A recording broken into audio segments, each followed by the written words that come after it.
Hi everyone, today we're going to make a yarn doll. Now I made my first one of these almost 50 years ago. My grandmother showed me how to do it, and all you need is a ball of wool. Now the size of the doll depends on how thick the yarn that you pick is. So let's say for this one here, that's just an ordinary ball of wool, double knitting wool. Then for this guy here, it was a thicker rope kind of material that I was using.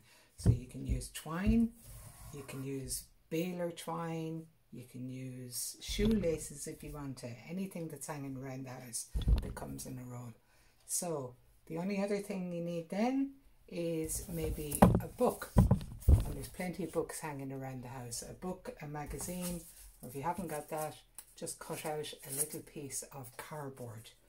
Again, depending on the thickness of the rope or the yarn that you're going to use will dictate then what size book that you're going to use for it. Like let's say with these guys here, I used this small book, and then this guy here, I used a bigger book. So it depends on what size you want to make it. All you need then is the doll itself is made in two pieces. So you have the body part is one length, and then the arms are a different length. So what I normally do is for the body part, I'll be using the length of the book, and then for the arm part, you use the width of the book.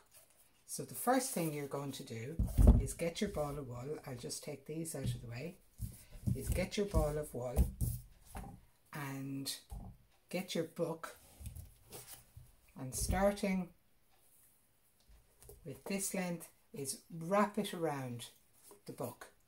So for the body of it, you're going to wrap it around 50 times, and for the arms of it, you wrap it around 30 times.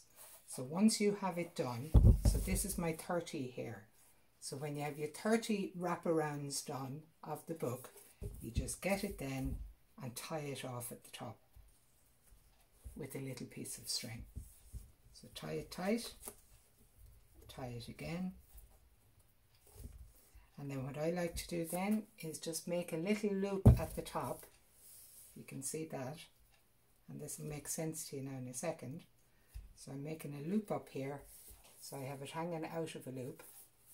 I can take this off the book. And these are my 30 here. So these are my arms. So what we're going to do with these is we're going to plait them. But it's kind of hard to plait them when you're on your own. So what I have done is I have just stuck a nail in a piece of board. So I can put this onto the board, and then I can pull at this and I can plait without it being too awkward. It's just a good tip. So when you have these put down like this, you cut it in two. And what we'll do is we'll get another piece of string, and where you have this pulled down here, you're going to tie a piece of string along this part of it, just to secure it all. Tie the piece of string nice and tight, tie it again,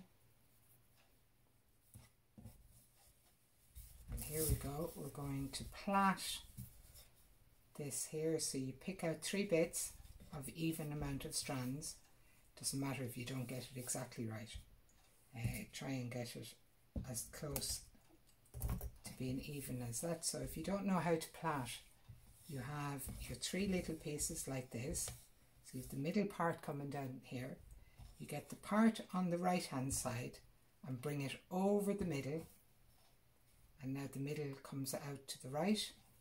Then get the left hand over the middle, pull in tight the whole time because you want that a tight plait. The right hand side over the middle, the left hand side over the middle, the right hand side over the middle, and keep going down until you come to the end. So right hand side over the middle, left hand side over the middle, right hand side, left hand side over the middle. So that's probably plenty length of the arms. So again, you need another tiny piece of string and wrap that around twice before you tie it, because it makes it nice and secure. And put 2 knots there to secure it. If you only put the 1 knot, it'll open up. So you've got to put 2 knots there. Okay, so that is your arms done. So this is what you wrapped around. You tied a piece of string around the top, plaited it, and tied a piece of string around the bottom. So what you're going to do then is you're going to cut this part here, and you're going to cut evenly the other side as well. And if there's any little tiny straggly bits coming out, you can just cut those off. So that will become your arms. And if you see in this here, they're your arms across the middle. It's all one piece. Okay? So that is the arms. You can put that to the side now for the minute. And then we'll go with the next bit. So this is your long part of your book, and you wrap it around 50 times now this time. So 50, I have it done already. So 50 times, and again, tie a piece of string around the top of it, which is going to, it won't go all over the place when you take it off the book. So here you go. Again, I'm going to put that into my nail up at the top to secure it, because that makes it a lot handier then to work with. So I get another piece of string, and I'm going to wrap it around maybe about ½ an inch from the top. Pull that there. So ½ an inch from the top, and tie it good and tight, and again do a double knot on that, or else it will come apart. Now people make the mistake and they think that's actually the head that you're doing there, but it's not. You have to do the hair first, then the head, then the body, and then the legs. So that part here that we've tied together is actually going to end up being the hair. Get another piece of string, come another ½ inch to an inch, maybe 3/4 of an inch down, and this is your face.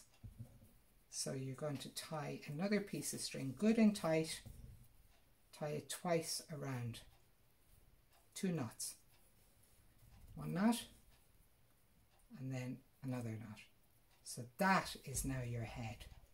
So after you have your head, what you'll do is get pull out half of it like this, get your arms, and stick your arms right through the middle there.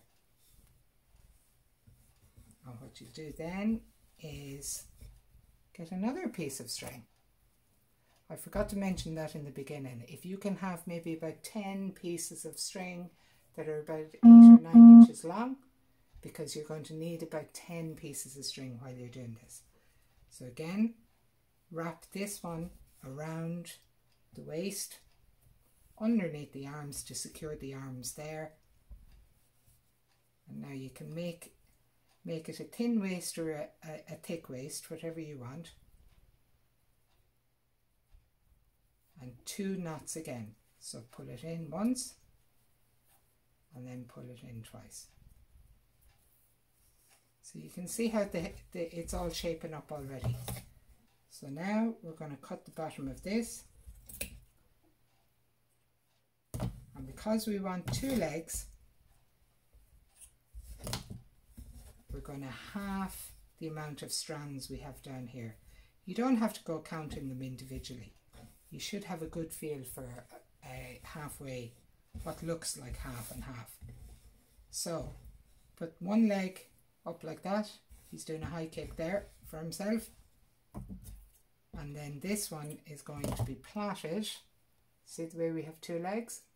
So this one is going to be plaited. So we have to divide this again into 3. See how this board with the nail really helps, because it anchors it down here so that you can pull and get a really tight plait on your doll. So again, the right hand over the middle, the left hand over the middle. Now pull that if you can so that it's nice and tight. Right hand over the middle, left hand over the middle, right hand over the middle, left hand over the middle, and keep going down for as long as whatever length you want those legs to be. So here we go, we're nearly done now. And again, another piece of string. Tie it around twice, and that'll secure it so it'll be easier to knot. And my grandmother used to use these as pin cushions, but actually it's only in later life now. I'm thinking maybe she was using them as a voodoo doll. She was putting a curse on somebody. Hopefully the curse wasn't on me. No, she was a very kind lady. So this is the other leg. So we're going to again split this in 3. We can neaten him up now at the end. He looks a bit straggly at this stage, or she. So here we go. The right over the middle, left over the middle, right over the middle, left over the middle, right, left. Just an ordinary plait. That's all you're doing. And yet another, this is your last piece of string that you need. So as I said to you, you need to maybe at the very beginning of your project cut 10 pieces of string of about 8 to 9 inches long. Do a double knot here. Now try and get both legs the same length. And now we'll neaten him up now. You can see almost how he's going to look. So his bottoms of his legs, trim him off there. Bottom of the leg here, trim it that it's nice and even. And his arms are nice and even. And for the very end, get the top of his head, cut all these out and neaten that up, and it gives him a cool little curly head on him. And there you go, little yarn doll made all by yourself with just whatever pieces of it. If you have straggly bits like this, with whatever pieces of yarn, string, baler twine, anything at all, you can make these things, and they're really, really cool. There you go. Off they go to a dance. Thank you very much.